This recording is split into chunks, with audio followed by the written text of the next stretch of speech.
বিভিন্ন রকম বিরক্তিকর অ্যাডস আসে। তো কিভাবে সেটাকে বন্ধ করবেন কিছুতেই বুঝতে পারছেন না, চলুন আমি আপনাদেরকে প্র্যাকটিক্যালি দেখিয়ে দিচ্ছি। আসসালামু আলাইকুম বন্ধুরা, আপনাদের সাথে আছি আমি নুরুজ্জামান দীপু। তাহলে চলুন বন্ধুরা, আর কথা না বাড়িয়ে সরাসরি ভিডিওতে প্রবেশ করা যাক। এর জন্য প্রথমেই আপনারা আপনাদের ফোনের সেটিংসটিকে ওপেন করে নেবেন। সেটিংসে চলে যাওয়ার পর একটু স্ক্রল করে নিচে আসলে আপনারা দেখতে পারবেন গুগল নামের একটা অপশন চলে আসবে। তো গুগলের উপর একটা ক্লিক করে দিবেন।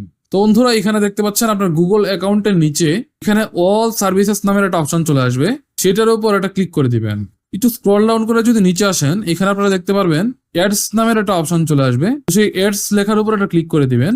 তো অ্যাডস এ ঢোকার পর আপনারা একটু স্ক্রল ডাউন করে নিচে আসলে আপনারা এখানে দেখতে পারবেন ডিলেট অ্যাডভার্টাইজিং আইডি। তো সেই লেখাটার উপর একটা ক্লিক করে দিবেন। তো বন্ধুরা, এখানে দেখতে পাচ্ছেন ডিলেট অ্যাডভার্টাইজিং আইডি কনফার্ম চাচ্ছে, সেই বাটনটার উপর একটা ক্লিক করে দিবেন। তো ব্যাস বন্ধুরা, এখন থেকে কিন্তু আপনার ফোনে আর বিরক্তিকর অ্যাডস আসবে না, আপনি কিন্তু এটা থেকে মুক্তি পেয়ে গেলেন। তো বন্ধুরা, এই ছিল আজকের ভিডিও। আশা করছি ভিডিওটা আপনাদের জন্য অনেক বেশি হেল্পফুল ছিল।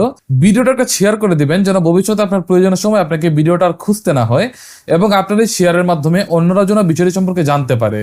ভিডিওটা ভালো লাগলে ভিডিওটাতে একটা লাইক করে দিবেন, সুন্দর একটা গঠনমূলক কমেন্ট করে দিবেন, ভিডিওটা একটা শেয়ার করে দিবেন। তো বন্ধুরা, দেখা হচ্ছে নতুন কোনো ভিডিওতে। সে পর্যন্ত ভালো থাকবেন এই প্রত্যাশায় বিদায় নিচ্ছি। আল্লাহ হাফেজ।